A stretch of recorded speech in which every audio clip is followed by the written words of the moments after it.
My name is Nick Vavis. I'm setting out on a journey through the Diocese of Brooklyn and Queens. My goal?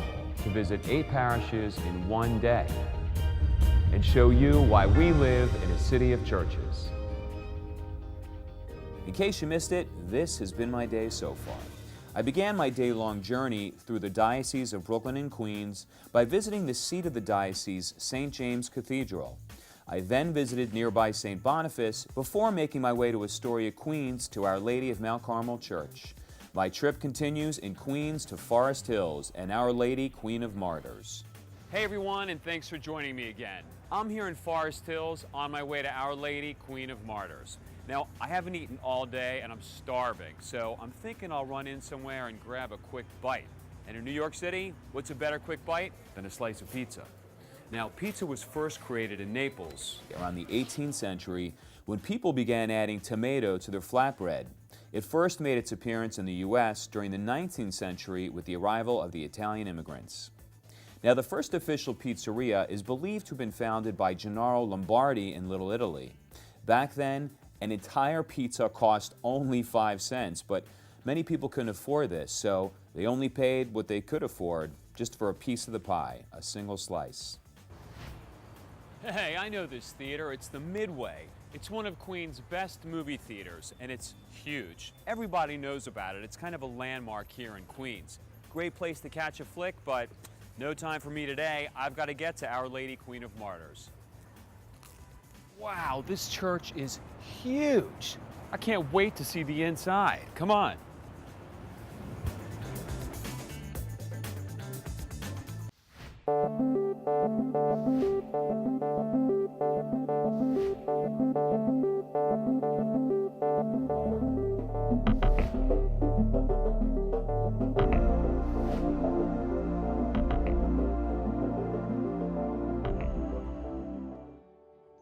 Nick, one of the first things you see when you come into the church is this plaque, which gives you the name of the church, Our Lady Queen of Martyrs, the bishop, Thomas Malloy, the pastor, Joseph McLaughlin, the builders, the architect, and of course the important date, 1938, when it all began.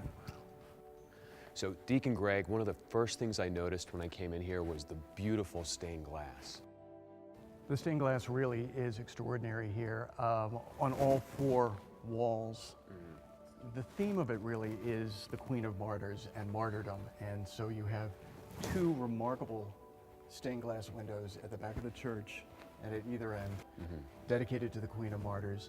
Then you have one window that is dedicated to the first martyr, which is St. Stephen, and another dedicated to St. Agnes, another Behind us. famous martyr of the church, yes. It is sacrifice and it is love for Our Lady.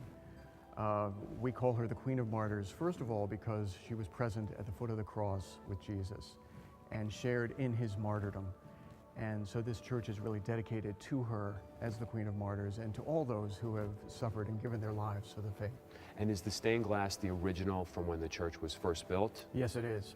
One of the things that's really remarkable about this church is they put such effort and such care into creating these windows. They're one of a kind. There's nothing quite like them anywhere else in the world. Although, if you look at them, they're very similar to a lot of the great medieval cathedrals, which this was really modeled on, the great Gothic cathedrals. This was, in fact, modeled on the English Gothic cathedral in Durham, England. Oh, okay. And they took a lot of the same design elements and transplanted them here and just made it a little bit smaller, a little bit more intimate, a little bit more modern in a lot of ways, but it still has a very And yet it ancient- seems massive and huge to me. I mean, it's magnificent. It Yeah. really is. And the light coming in through the stained glass is, it's wonderful. I mean, it's so vibrant, it's so bright. And it changes throughout the day because Oh, of it the way does. the church is situated, facing, if you're looking Are toward there the... certain times of day where you get light coming in from certain places? Yes, Is that what exactly. happens? Because the church, I guess you could say, is on an east-west axis, and then that's north and that's south. So as the sun moves, it changes the character and the color of the Wow. interior of the church. Wow, it's absolutely beautiful. Yeah. It really is. One of the things you probably noticed when you came in are the beautiful side windows Yes. that we have. Yeah.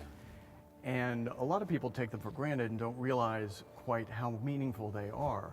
All of the windows on the north side along Queens Boulevard are dedicated to Christ. All the ones on the south side are dedicated to Mary.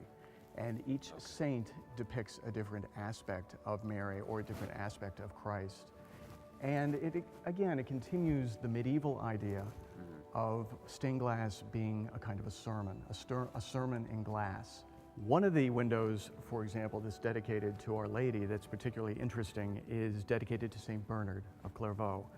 He was a Cistercian monk, a great preacher, a person who reformed the Cistercian order, and he had a great devotion to the Blessed Mother. And in fact, he is credited with adding the famous words to the Memorare, O Clement, O loving, O sweet Virgin Mary. And his window is right by what is now the baptistry. And in fact, I preached about that a little bit several months ago, about how appropriate it is that he is looking over those who are coming into the church, because he was a great believer in the reformation of his order and a new way of living religious life. And that's why that's so meaningful to you? Yeah. What makes that? Yeah. I have a great fondness myself for the Trappists and the Cistercians, and it's nice to have St. Bernard there. Sure. You know, there's also another one that is there is St. Rose of Lima, which is, I think, a connection to Our Lady of the Rosary. And there's another window dedicated to Our Lady of the Immaculate Conception, who is the patroness of the Diocese of Brooklyn. So each one tells a little bit of a story and gives you something to meditate and contemplate on. Wonderful. Another really interesting detail that's important to pay attention to is the work that went into the altar. And not just the main altar where we celebrate Mass, but also the side altars. For example, right here, you have the altar that's dedicated to the Blessed Mother. And you can see the Blessed Mother in the center holding a palm frond, which is a symbol of martyrdom. And surrounding her are 4 scenes from her life. There is the Annunciation in the upper left. There is the Nativity in Bethlehem. There is going to see the aged Simeon when he predicts that her heart will be pierced by a sword. And then there is the Pietà. There is right after the crucifixion. So these are singular moments in the life of Our Lady, all represented here. And these side altars were very important in the early days of this church because they actually would celebrate daily Mass on these side altars. So as opposed to the center altar, both side altars were used to celebrate Mass? Yes. Why was that? Yes. Because there was too many people? Well, you needed had a two lot side of altars? priests.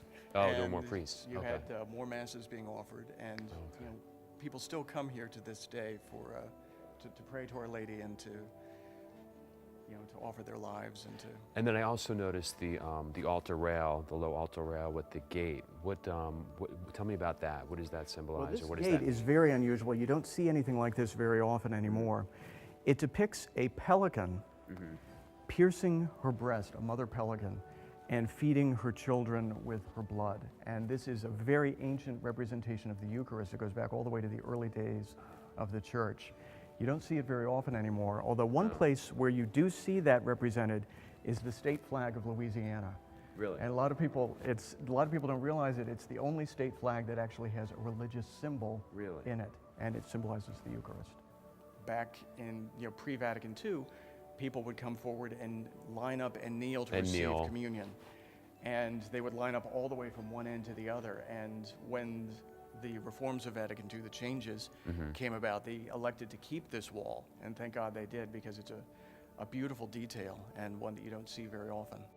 The pulpit is once again a real work of art, all the hand carving. So intricate, it really is beautiful. That went into it, and depicted around the pulpit, so a lot of people think it's the 4 evangelists, but it's actually I'm not sure what the order is that they go around, but you'll see depicted St. Ambrose, St. Augustine, St. Peter, and St. Jerome, all of whom have a strong connection to the Word and to preaching. And this pulpit has an interesting little piece of history, because one of the people who used to preach here periodically was Fulton Sheen. Oh, really? He was good friends with Bishop Denning, who invited him a couple of times in the 1960s, so he would preach from that pulpit. A lot of history, huh? Yeah.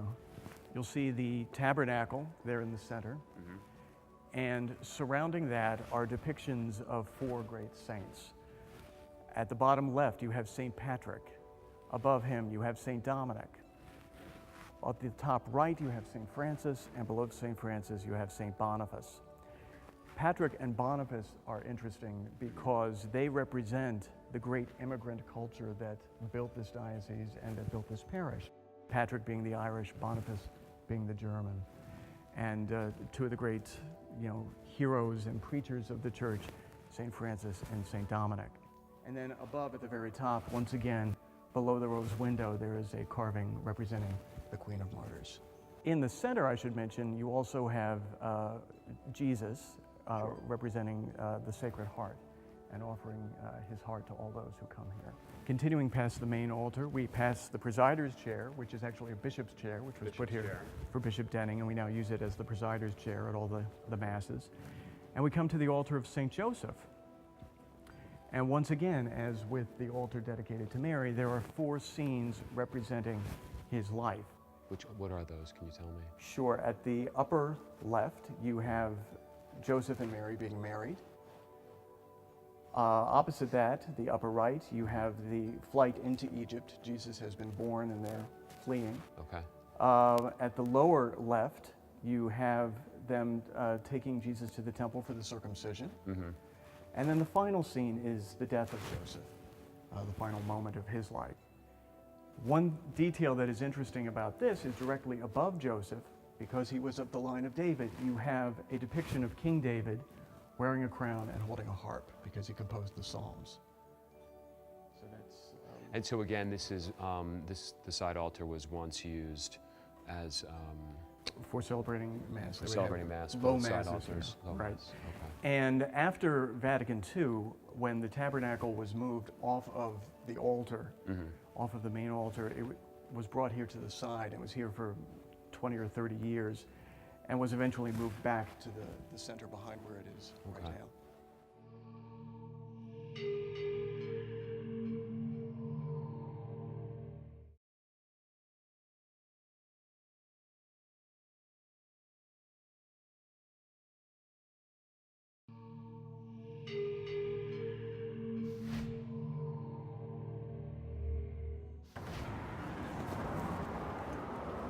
So Nick, let me give you a sense of the neighborhood and a little bit of the history that has gone into this place. Okay. Here we are in the middle of Forest Hills. It's a bustling area. You can see we got Ascan Avenue over to your right. Right in front of us there's Queens Boulevard, now one of the busiest thoroughfares. I'm guessing it didn't look like that when the church was first built. It sure didn't. It was basically a 2-lane road connecting Manhattan with Long Island. And this was an area that people went past to get to someplace else. Right. It wasn't really much of anything here at all. And in fact, when the parish began, there were just a little over 70 people who were coming to worship. And out of that, now we have over 2,000 families. And where were they worshiping then, these 70 people? They started out in private homes. And then on this property, they built a small white wooden chapel, and they worshiped there. So there was a chapel. Okay. There was a small chapel for about 10 years. Yeah. And then they built this incredible church that we see now. But in 1927, when they really started in earnest the plans to build this, The Great Gatsby was published. And F. Scott Fitzgerald described this area as being a valley of ashes. It was literally a dump. And like I said, it's where people went from one part from the city to go out to the country, and this was farmland. There was nothing here. Wow, and look at it now. It's really incredible how it's grown, So this structure is really remarkable for a number of reasons. It's modeled on a cathedral in England, the Durham Cathedral. You can see the incredible stonework. It's all stonework. It's all stone, the copper, the wooden doors. And it was built stone by stone? Stone by stone, and the incredible sacrifice that went into it. The school was built originally in 1928, then 10 years later the church and the rectory, and then even after that, the convent. But Father McLaughlin, Monsignor McLaughlin, was very careful to make sure that everything matched perfectly so it was unified, and it makes a tremendous statement. How long did it take to build this? Well, the church and rectory took about 1.5 years. That's not bad. Not bad at all. Great. That's amazing. And the entire budget for this, the church, the rectory, and the school, was about $360,000. Wow. And what would that be today? It would be about $10 million today. Oh my gosh. Conservatively. It's incredible. But, and this was the height of the Depression, and people really sacrificed and gave of themselves to make this what it is today. And is the interior of the church, was that also constructed at the same time? The way that we see it now is exactly how it would have looked? Pretty much, yeah, exactly. One example of the amazing architectural details that went into this is above the side door here. You can see Jesus at the altar offering his body and blood, St. Peter and St. Paul, two martyrs on either side of him, two deer drinking from a stream, and the line underneath from the psalm, as the hart panteth after the living waters.